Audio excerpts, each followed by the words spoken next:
notre invité politique ce matin, c'est Maude Bréjon. Bonjour. Merci beaucoup. Je vous en prie, installez-vous tranquillement. Merci beaucoup d'être notre invité. Vous êtes la porte-parole du gouvernement. On est ensemble pendant 20 minutes pour une interview en partenariat avec la presse régionale, représentée par Julien Lécuyer de La Voix du Nord. Bonjour Julien. Bonjour Oriane, bonjour Madame. Bonjour. On va évidemment parler de l'actualité, notamment du côté du Parlement, mais d'abord un mot de ce qui se passe en Espagne. L'Espagne touchée par de terribles inondations qui ont fait près de 100 morts. C'est à la une de nombreux quotidiens régionaux ce matin. Est-ce que la France va apporter une aide et envoyer des secours aux Espagnols ? D'abord, je voudrais évidemment, au nom du gouvernement, avoir un mot, une pensée extrêmement émue pour nos amis espagnols et dire qu'évidemment, et comme l'a dit le président de la République, comme l'a dit le ministre de l'Intérieur, la France se tient prête à apporter de l'aide à l'Espagne si elle le souhaite et fonction de ses besoins. Donc on est évidemment à disposition. Et l'Espagne n'a pas demandé pour le moment ? Non, je pense qu'il y a des discussions qui doivent être en cours sur l'expression précise des besoins. Mais notre solidarité est bien évidemment totale et elle se traduira par une mise à dispo matérielle et humaine si nécessaire. On l'a dit, il y a près de 100 morts. Est-ce que vous savez s'il y a des Français parmi les bancs ou parmi les disparus? C'est des régions où il y a de nombreux Français qui habitent. Non, je n'ai pas cette information. Est-ce que ça interroge le gouvernement, la répétition de ces épisodes? Le climatologue Jean Jouzel alertait sur le fait qu'il y aurait probablement dans les années à venir une recrudescence de tels épisodes violents. Est-ce qu'on est prêt? Ça fait bien plus que nous interroger. Ça doit nous mobiliser. Le réchauffement climatique, c'est un aller sans retour. C'est-à-dire que tout ce qui est déjà derrière nous ne peut être rattrapé. On ne peut pas revenir en arrière. Et ça nécessite d'agir sur deux leviers. D'abord, freiner évidemment le réchauffement climatique tel qu'il est en train de se produire aujourd'hui, et en même temps s'adapter. S'adapter parce que les conséquences sont déjà là. On parle de ce qui se passe et c'est dramatique en Espagne, mais on a de nombreux épisodes qui ont été également très difficiles en France ces dernières semaines, ces derniers mois, ces dernières années. Et donc c'est vraiment... Mais on n'y est pas au niveau de l'adaptation. Le plan d'adaptation au changement climatique qui a été présenté par le Premier ministre vise précisément à s'adapter à un changement climatique. Enfin, il s'adapte surtout à la situation budgétaire. Il est deux fois moindre que ce qui avait été prévu au départ. Enfin, 75 millions au lieu de 150 millions qui avaient été prévus. Le budget alloué à l'écologie, permettez-moi, a augmenté de 3 milliards. C'est pas rien, 3 milliards. Je sais qu'on peut avoir un petit peu perdu le sens des chiffres ces dernières années, mais c'est un effort qui est important. Et donc, il faut vraiment travailler sur ces deux leviers. À la fois s'adapter par l'adaptation de la sécurité civile, par exemple, des dispositifs, des infrastructures territoriales, et en même temps continuer à décarboner, à faire notre transition énergétique grâce au nucléaire, grâce aux renouvelables. C'est et l'un et l'autre. Parce que malheureusement, le réchauffement climatique s'impose déjà à nous. Ce qui ne veut pas dire qu'il ne faut pas appuyer sur la pédale de frein. C'est pas ce que je dis, je voudrais être très clair. Mais pour autant, on doit s'adapter. On va parler de l'actualité gouvernementale. D'abord, un mot de Michel Barnier, puisque le Premier ministre, on l'a appris, a été opéré ce week-end. Comment va-t-il ? Michel Barnier va bien. Moi, je l'ai vu lundi dernier à 14h. Comme tous les lundis, on se voit avec Madame la ministre en charge du Parlement pour faire le point sur les différents dossiers que vous imaginez. Et du reste, après une intervention comme celle-ci, un petit peu de repos est conseillé. Et donc, ça a été le cas pour le Premier ministre, comme ça aurait été le cas pour l'ensemble des Français. Il va devoir adapter son agenda. Et il sera aujourd'hui au Conseil des ministres qui se tiendra à 11h. Mais est-ce qu'il va devoir adapter son agenda? Est-ce qu'il faut... Oui, il a adapté l'agenda en début de semaine parce qu'encore une fois, après une hospitalisation, mais ça aurait été le cas pour vous et pour moi aussi, les médecins recommandent d'avoir un petit peu de repos. Et voilà, moi, ce que je veux vous dire, c'est que Michel Barnier va bien et qu'on avance. Bon. Julien.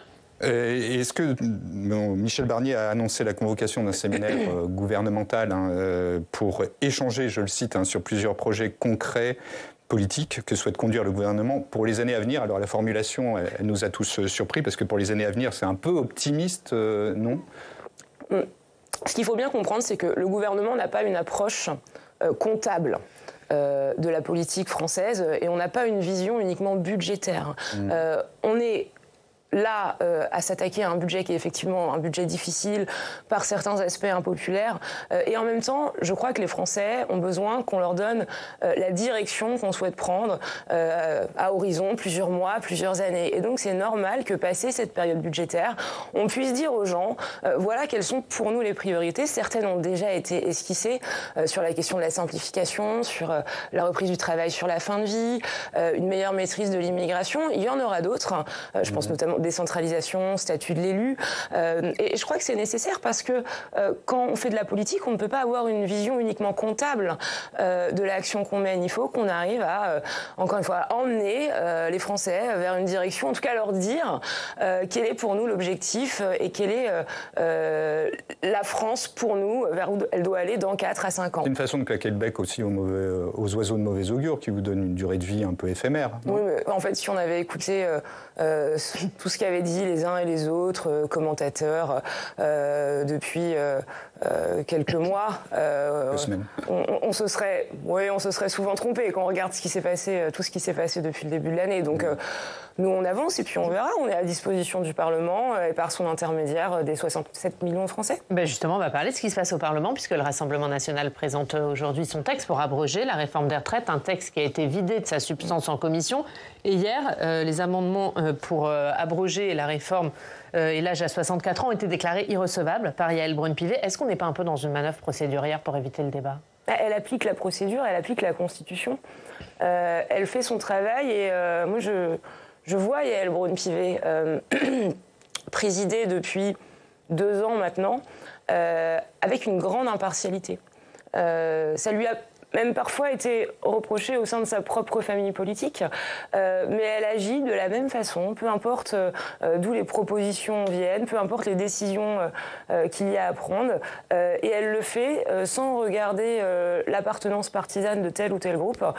Et donc là, elle prend une décision au nom de l'article 40, qui est une décision constitutionnelle, et c'est son devoir de le faire. Elle l'avait fait lorsque la proposition émanait de l'IOT, qui est plutôt un groupe avec qui on essaie de travailler en bonne intelligence.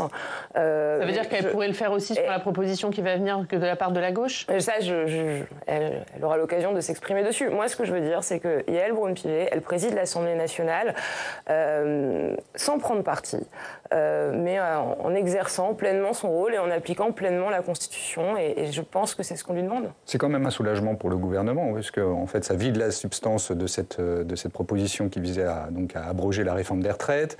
Le débat, il va à peine avoir eu lieu dans l'hémicycle. Vous en sortez bien, finalement. Mais la question, c'est est-ce qu'on est attaché à notre système de retraite par répartition ? Si on est attaché à notre système de retraite par répartition, qui est un joyau français, il faut le financer. Et si on ne le finance pas, il s'écroule. En l'occurrence, proposer d'abroger purement et simplement la réforme des retraites sans rien proposer en face, et alors même qu'on est dans des débats budgétaires compliqués où on a besoin de trouver 60 milliards d'euros, chacun voit bien, peu importe ce qu'on a pu penser de la réforme des retraites, moi j'ai parfaitement conscience que c'était très impopulaire, mais quand on voit cette situation-là, vouloir abroger purement et simplement la réforme des retraites, qui... C'est quoi, c'est irresponsable, qui coûterait, pardonnez-moi, à terme 15 milliards d'euros par an de plus au déficit français d'ici à 2030, c'est évidemment tout bonnement irresponsable. Et c'est irresponsable, c'est irréaliste. Pourquoi est-ce qu'on a fait cette réforme des retraites ? Moi, je vais vous dire, on ne l'a pas fait par plaisir. J'étais députée, on rentrait en circonscription, on se faisait alpaguer de façon parfois pas très sympathique, mais on l'a fait parce que c'était nécessaire. Au regard de ce qu'est la démographie aujourd'hui, il fallait assumer de dire aux gens nous allons devoir travailler plus, même si ça ne nous fait pas complètement plaisir. Ça fait plaisir à personne de travailler 2 ans de plus. Mais au regard de ce qu'était la situation du pays et de notre système de retraite, si on voulait permettre à nos enfants d'en bénéficier comme nos parents en ont bénéficié, cette réforme était nécessaire. Et c'est pour ça que son abrogation serait irresponsable. Mais est-ce que vous êtes plus inquiète de ce qui va se passer le 28 novembre, où là ce sera le texte de la gauche qui serait examiné dans l'hémicycle, avec le RN qui dit si c'est un texte similaire au nôtre, oui, nous on le votera. Et moi je ne suis pas là pour être inquiète, je suis là en tant que porte-parole du gouvernement pour expliquer la position qui est la nôtre. Et la position qui est la nôtre, c'est une opposition ferme à l'abrogation pure et simple de cette réforme pour pour les raisons que je viens de vous citer. Vous pourrez continuer à avoir cette position si l'Assemblée vote un texte qui abroge la réforme des retraites. Nous, on a tendu la main à toutes les oppositions qui remettent en cause cette réforme en disant oui, il y a certains sujets sur lesquels on est prêt à retravailler. Cette réforme, elle a été bien faite. Est-ce qu'elle peut être améliorée? Oui, personne n'est parfait. Et donc sur la question de la pénibilité, de l'égalité femmes-hommes, on est prêt à revenir autour de la table. Le Premier ministre a eu l'occasion de le dire, que ce soit d'ailleurs avec les groupes politiques ou avec les partenaires sociaux. Et ça, c'est une démarche de responsabilité, c'est une démarche d'écoute. Mais vous ne reviendrez pas sur l'abrogation, même si l'Assemblée vote le texte. Mais en fait, ce serait envoyer notre système de retraite dans le mur.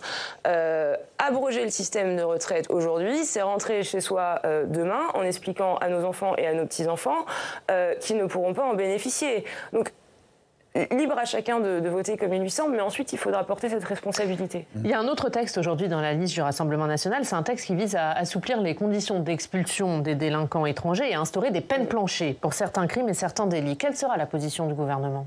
Alors, nous sommes contre ces deux textes qui sont très différents. Donc, est-ce que vous voulez qu'on commence par l'un ou par l'autre? Parce que c'est...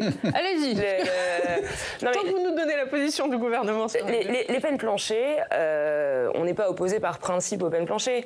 On constate simplement qu'on a déjà essayé de 2007 à 2014 et que ça n'a montré aucune efficacité. C'est pourtant ça continue d'être soutenu par une partie des députés de la droite républicaine. J'entends bien, mais c'est peut-être ma formation d'ingénieur. Moi, vous voyez, je suis un petit peu rationnelle. Je vois que la récidive n'a pas baissé et que la sévérité des peines n'a pas augmenté. Non, mais vous sentez le piège arriver, Maud Bréjon, c'est que une partie des députés qui fondent le socle commun sur lequel s'appuie Michel Barnier va voter, va probablement soutenir ces textes, alors que le gouvernement auquel il participe ne le soutient pas. En fait, plus personne n'y comprend rien, en vrai. Depuis la composition du gouvernement, il ne m'a pas échappé, il ne vous a pas échappé, qu'au sein de ce socle commun, tout le monde ne pensait pas toujours pareil et qu'on n'était pas des clones. Moi, je remarque qu'on s'accorde sur l'essentiel. On peut avoir parfois des désaccords, on peut avoir des débats, c'est assez sain, il y en a dans toutes les familles politiques. Il faut dédramatiser, je pense, un petit peu tout ça. Ce que je vous dis, c'est la position du gouvernement, à savoir que donc, contre ces deux mesures. Les peines planchées, en l'occurrence, n'ont pas démontré leur efficacité et on les a testées pendant plusieurs années. Ce qu'il faut, c'est des peines qui soient immédiatement appliquées, des peines courtes lorsque c'est nécessaire, notamment pour les mineurs délinquants. Et donc c'est là-dessus qu'on va travailler et que Didier Migaud proposera peut-être un texte dans les semaines à venir ou en tout cas discutera avec les parlementaires. On a bien conscience. Il y aura un texte dans les semaines à venir. On a bien conscience. C'est pas tranché aujourd'hui, mais on sait qu'il y a besoin d'avancer sur un certain nombre de sujets. Je pense par exemple à l'atténuation de l'excuse de minorité pour les mineurs délinquants entre 16 et 18 ans. Donc c'est des discussions qu'on va avoir. Mais les peines planchées, enfin, moi j'ai l'impression, je vais vous dire, j'ai 33 ans. Depuis que j'ai l'âge de m'intéresser à la politique, j'ai l'impression qu'on débat des peines planchées. Cette espèce de serpent de mer qu'on ressort quand on a envie de parler de justice et de fermeté de la justice, mais qui, en l'occurrence, n'a pas démontré son efficacité. Et sur l'expulsion de délinquants étrangers, le gouvernement sera contre aussi? Mais c'est très incantatoire tel que c'est proposé aujourd'hui. Moi, j'ai toujours prôné davantage de fermeté en matière migratoire, mais je n'ai pas bien compris en quoi la proposition du Rassemblement national allait permettre d'obtenir de façon plus rapide et plus efficace, par exemple, les laissez-passer consulaires qui permettent de mettre en œuvre les fameuses OQTF, obligations à quitter le territoire. Est-ce que c'est pas aussi incantatoire que ce que fait Bruno Retailleau à l'heure actuelle? Bruno Retailleau, quand il va au Maroc, qui signe avec son homologue un nouveau traité qui crée des liens de confiance qui doivent permettre d'obtenir davantage de laissez-passer consulaires pour réguler les flux migratoires. C'est un peu plus compliqué parce que la diplomatie, c'est pas facile, c'est exigeant, ça demande du temps, mais à la fin, je pense que c'est davantage efficace. Ce qu'on fait à l'échelle européenne, quand on dit on veut réviser la directive retour et on veut une mise en place plus rapide du pacte asile et immigration dont on a beaucoup parlé, eh ben, ça me semble bien. Il y aura un projet efficace. de loi ou le soutien à une proposition de loi sur. On n'a toujours pas compris d'ailleurs sur l'immigration ce qu'il y aura. Il y aura. Les deux, mon capitaine? Non, mais il y a encore besoin de discuter un petit peu là-dessus. Le Premier ministre a dit qu'il y aurait un projet de loi pour transposer les mesures du pacte asile et migration en France. C'est extrêmement important. Je pense qu'on garde tous en tête dans les débats qu'on a que la question migratoire, c'est pas une question franco-française. C'est un enjeu. Non, mais ça d'accord, mais est-ce qu'il y aura une proposition de loi également? C'est un enjeu à minima. Est-ce qu'il y aura le européen, soutien à une proposition de loi? Si ce n'est mondial. Donc il ne faut pas mettre sous le tapis la question de cette transposition. Pas du tout. Mais... et ensuite, on a dit qu'il y aurait des mesures législatives. Alors est-ce que ça passera par un projet de loi, et donc porté par le gouvernement, ou par une proposition de loi, donc portée par ici au Sénat, on aimerait bien que vous preniez la proposition de François Buffet. Mais en fait, pourquoi pas? Moi, je vais vous dire, peu m'importe, les deux me vont. L'important, c'est qu'on puisse avancer et qu'on ait des mesures efficaces. Augmenter la durée de rétention en centre de rétention administratif pour les étrangers clandestins, délinquants, et donc qui... cause de l'insécurité à nos concitoyens. Permettre d'augmenter cette rétention jusqu'à 210 jours, ça nécessite du législatif. Et ça me semble une mesure de bon sens. Qu'elle passe ensuite par une proposition des parlementaires ou un projet de loi du gouvernement.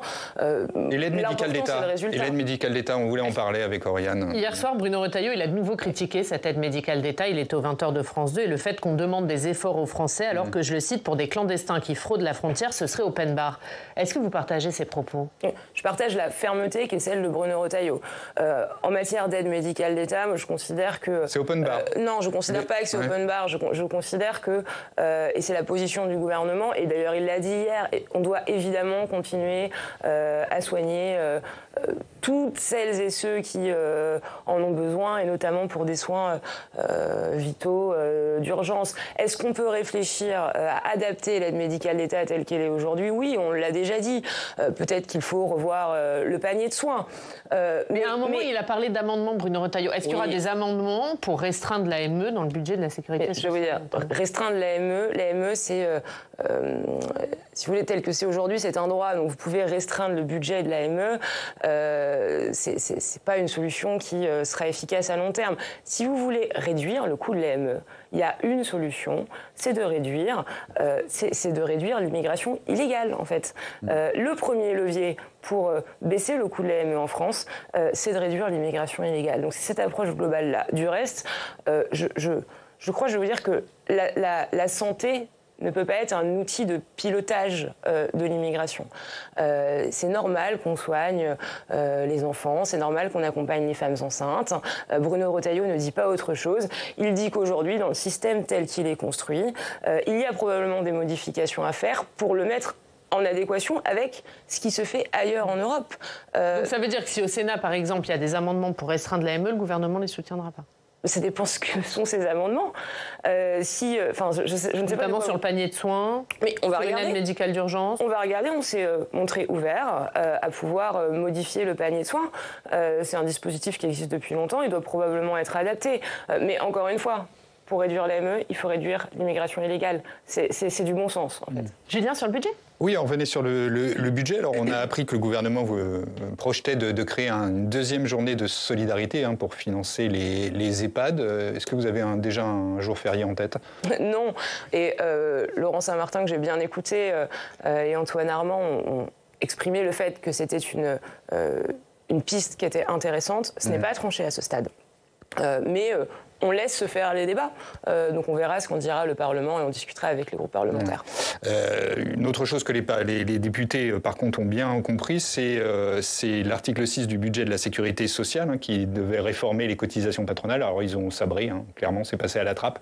C'est dommage parce que c'était 4 milliards d'économies qui étaient projetées avec cette mesure. Et j'allais dire que là encore, le socle commun ne vous a pas tellement servi puisque les groupes Ensemble pour la République et la droite républicaine ont voté pour la suppression de cet article 6. Encore une fois, on a l'impression que votre camp tire contre son camp.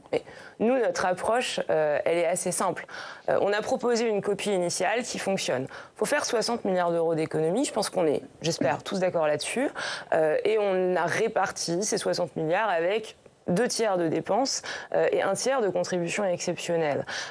Si les parlementaires ont des idées pour faire autrement, si telle ou telle mesure de contribution supplémentaire demandée ne leur convient pas pour des raisons qui peuvent être des bonnes raisons, libre à eux de proposer en face 4 milliards de réduction. Et ils ont des idées? Ou est-ce qu'en fait ils sont plus prompts à supprimer des économies de réduction de dépenses pour compenser ça? Mais vous voyez, le débat parlementaire, c'est aussi ça. On nous demande depuis quelques jours pourquoi est-ce qu'on n'utilise pas le 49.3, au fond, à quoi ça sert de laisser les débats se tenir. Les débats, ça sert précisément à ce que chacun puisse exprimer. Alors, puisse exprimer. Non, mais c'est étonnant ce que vous dites, Maud Bréjon, parce que Laurent Wauquiez, Marc Fesneau, Gabriel Attal, tous, ils critiquent le gouvernement sur le fait qu'il n'y a pas de co-construction, qu'ils trouvent qu'il n'y a pas de co-construction du budget. Alors, il n'y aurait pas de co-construction si on avait dégainé le 49.3 en début de semaine. Moi, j'ai du mal à comprendre. Et vous l'excluez ? J'ai du mal Parce que vous ne l'avez pas... Est-ce que je peux terminer ? Pardon, excusez-moi. Allez-y. J'ai du mal à comprendre qu'on puisse nous reprocher de laisser les débats se tenir. J'ai du mal à comprendre qu'on puisse reprocher à Michel Barnier et au gouvernement de respecter le parlementarisme au point d'assumer des défaites au sein de l'hémicycle, mais parce qu'on veut permettre aux uns et aux autres de s'exprimer. Moi, je ne sais pas dire, on respecte l'ensemble des groupes parlementaires, on a envie que le Parlement puisse vivre, puisse dire qu'il en pense, puisse faire des contre-propositions si certaines solutions mises sur la table par le gouvernement ne leur convient pas, et en même temps nous reprocher de ne pas mettre fin au débat. Enfin, je comprends ce que vous voulez dire. Juste là, Maud Bréjon, l'examen du budget, il va reprendre mardi à l'Assemblée nationale. Est-ce qu'il y aura un 49.3 avant l'arrivée du texte au Sénat ou pas ? Notre souhait, c'est de laisser le débat se tenir jusqu'au bout et de laisser aux parlementaires la possibilité... Donc il n'y aura pas de 49.3 en première lecture ? De voter sur le budget qu'ils ont eux-mêmes construit. Et je pense que c'est important, quand on est député, je l'ai été pendant 2 ans moi-même, de pouvoir, face à la proposition du gouvernement, élaborer son propre budget et s'exprimer dessus. C'est une part des débats. Il y aura ensuite le Sénat. Et ça donc peut, il n'y en aura pas en première lecture. Il n'y aura pas de 49.3 en première lecture. Ça peut même revenir à l'Assemblée nationale après. Mais en tout cas, notre souhait, tel que c'est aujourd'hui, c'est de laisser le débat se tenir jusqu'au bout et de laisser les parlementaires s'exprimer sur le budget qu'ils auront eux-mêmes façonné. Parce que vous entendez, Elisabeth Borne, elle plaide, elle, pour l'utilisation du 49.3. Bon, elle a elle-même beaucoup utilisé, vous me direz. Elle dit qu'il faut reprendre certains amendements pour permettre à l'Assemblée de peser dans les débats. C'est pas un argument que vous entendez ? Mais moi, je pense qu'encore une fois, quand on respecte l'Assemblée nationale comme on souhaite le faire, on accepte de laisser les débats se tenir, même si ça ne nous sert pas toujours à la fin. Ça fait des semaines qu'on vient sur votre plateau et qu'on vous dit on est pour le respect de chacun, on a envie que ça passe par les débats, par les discussions, par la co-construction. Ce qu'on vous dit par des mots depuis plusieurs semaines, on le démontre aujourd'hui dans des actes. Donc s'il n'y a pas de 49.3... Même si c'est pas facile, mais pour autant, je pense que c'est absolument essentiel parce que ça dit quelque chose du respect qu'on a pour le Parlement et donc à travers le Parlement, du respect qu'on a pour l'ensemble des Français, qu'ils aient voté pour le socle commun, qu'ils aient voté pour la France insoumise ou qu'ils aient voté pour le RN. Donc s'il n'y a pas de 49.3 en première lecture, il va sortir de l'Assemblée un budget qui ne va pas forcément vous convenir. Qu'est-ce que vous attendez du Sénat derrière ? J'attends du Sénat qu'il poursuive les discussions. Enfin, c'est la discussion parlementaire classique et le Sénat aura à cœur de pousser des propositions qui sont les leurs. Mais il y a déjà des discussions entre le gouvernement et Gérard Larcher, le groupe LR et les groupes centristes ici. Mais le gouvernement discute en permanence avec l'intégralité des groupes parlementaires, y compris avec le Sénat. On sait qu'il y a des attentes qui sont très fortes au sein de la Chambre haute, notamment sur les efforts qui sont demandés aux collectivités territoriales. Moi, je me déplace chaque semaine dans un département différent. Pour ne prendre que cet exemple, j'entends les attentes des présidents des départements, des conseils départementaux, qui ont parfois bien du mal à boucler leur budget et qui estiment que l'effort demandé par le gouvernement aujourd'hui est trop important. Discutons-en, et je sais que j'ai confiance dans les sénateurs pour porter la voix des élus locaux. Juste qu'on comprenne bien, est-ce qu'il y aura un 49.3 une fois que le budget revient à l'Assemblée, après son passage au Sénat ? Encore une fois, moi je suis pas Madame Irma, vous savez. Ce que je vous dis... Non, mais on imagine qu'il y a une stratégie quand même gouvernementale. Ce que je vous dis, c'est que on respecte les débats parlementaires. Laissez le temps à l'Assemblée nationale de terminer les débats, d'aller au vote. Laissez le temps au Sénat de faire son travail de son côté, puis demain, il fera jour. C'est aussi normal, dans un contexte exceptionnel, de prendre le temps d'avancer pas à pas. Et puis, les chemins de compromis, dans une situation aussi inédite que celle-ci, ça prend un petit peu de temps à construire. Julien. Est-ce qu'on passe à la direction de Renaissance au SNU Allez, Renaissance. Je vais vous parler de votre parti. Elisabeth Borne a retiré sa candidature. Gabriel Attal donc est quasi assuré de prendre la présidence du mouvement Renaissance. Alors il y a une personne que ça a un peu agacé ce retrait, c'est Roselyne Bachelot, que vous connaissez bien, qui a dit « C'est encore une femme qui se sacrifie, ras-le-bol ». Est-ce que vous êtes d'accord avec elle? Je n'ai pas obligé de nous renvoyer tout le temps à notre condition de femme, vous voyez, quand on prend des décisions. C'est Roselyne Bachelot qui moi, dit... je vais vous dire, non, je vais vous dire, ce qui est important pour moi, c'est qu'on maintienne l'unité de notre parti et de notre famille politique. C'est pas facile dans les moments où ça tangue de maintenir l'unité. Moi, j'ai vu beaucoup de partis qui, dans les moments de tempête, avaient tendance à céder davantage à la division qu'à travailler à l'unité. Je constate qu'ils ont réussi à trouver un accord. Je pense qu'on est tous... c'est équilibré? Je pense qu'on est tous très heureux de cela. Oui, c'est un accord équilibré. Elle prend la présidence du Conseil national, il prend le secrétariat général. Oui, qui est une instance importante au sein de notre parti. Et ce qui comptera ensuite, c'est la façon dont... on arrive à faire émerger des idées, à structurer un ancrage local, des municipales qui vont arriver rapidement. Comment est-ce qu'on accompagne les élus locaux qui sont avec nous? Et moi, je sais que Gabriel Attal le fera évidemment extrêmement bien, je le connais bien, il est de mon département, et Elisabeth Borne sera à ses côtés. Et je pense que voilà, c'est comme ça que nous, on a souhaité avancer. Et c'est au fond assez sain. Dans un moment politique qui est encore une fois inédit, relativement complexe. Je pense que il est sain qu'on ait réussi à ne pas ajouter de la division à la complexité. Et il est sain qu'il continue de cumuler, s'il est confirmé, et donc qu'il prend la direction du mouvement Renaissance, aussi la présidence du groupe à l'Assemblée? Moi, ça ne me pose pas de problème. Ça vous choque pas? Non, ça me pose pas de problème parce que j'ai toujours estimé qu'il devait y avoir un lien très fort entre le groupe Renaissance, EPR désormais, et le parti Renaissance. J'estime d'ailleurs qu'il y a souvent eu une distance trop importante et un parti qui ne parlait pas assez au groupe et un groupe qui ne parlait pas assez au parti. Donc je pense d'abord que ça peut être très bénéfique. Et après, je crois qu'il en a les capacités et que c'est ce qui compte à la fin. Voilà, simplement. Donc, question, Julien? Oui, il y avait un petit déjeuner organisé par Gérald Darmanin pour son mouvement populaire. Est-ce que vous avez bien mangé? Alors, je n'ai pas mangé, mais c'était extrêmement nourrissant sur le plan intellectuel. Je suis obligée de rebondir, du coup. Voilà, la métaphore alimentaire. On a besoin, aujourd'hui, de lieux, quels qu'ils soient, qui permettent d'échanger et de débattre. Les partis politiques, dans leur ensemble, aujourd'hui, ne produisent plus beaucoup d'idées. En tout cas, moi, je n'ai pas ce sentiment-là. Oui. Gérald Darmanin crée un espace de débat qui est ouvert à tous. Et hier, il y avait des élus de différents bords politiques, des chefs d'entreprise, des gens du monde associatif. Antoine Fouché qui parlait du travail, qui faisait un constat et des propositions qui parfois secouaient un peu la salle, mais qui avaient le mérite d'ouvrir les échanges, d'ouvrir le débat. Et je trouve que dans un moment où on a une approche, et je ne le dis pas pour vous, mais un peu parfois politicienne des choses, où on a tendance peut-être à rester dans la tambouille des bureaux parisiens, avoir des gens qui ouvrent les fenêtres. Certains disent qu'ils donnent du foin c'est du foin pour une écurie présidentielle. Vous en dites quoi, Gérald Darmanin? Je pense que Gérald Darmanin est quelqu'un qui est attaché à ce qu'on ait des lieux de réflexion. Ça manquait. Oui, je pense que ça... ça manquait probablement un peu. Et puis de façon générale, toutes les idées et toutes les initiatives qui vont dans le sens de créer des ponts entre les uns et les autres, et entre le monde politique, entre le monde économique, avec la société civile, pour discuter ensemble de la façon dont on voit et dont on vit le contexte et des solutions qui nous apparaissent comme être les bonnes, c'est toujours extrêmement bénéfique. Merci beaucoup. Merci à vous. Merci d'avoir été notre invité. La une de La Voix du Nord, c'est l'Espagne dévastée. Julien, évidemment, et ces terribles inondations qui ont fait des dizaines de morts. Merci beaucoup d'avoir été notre invité. On va revenir sur ce que vous avez dit tout de suite dans le Club des Territoires.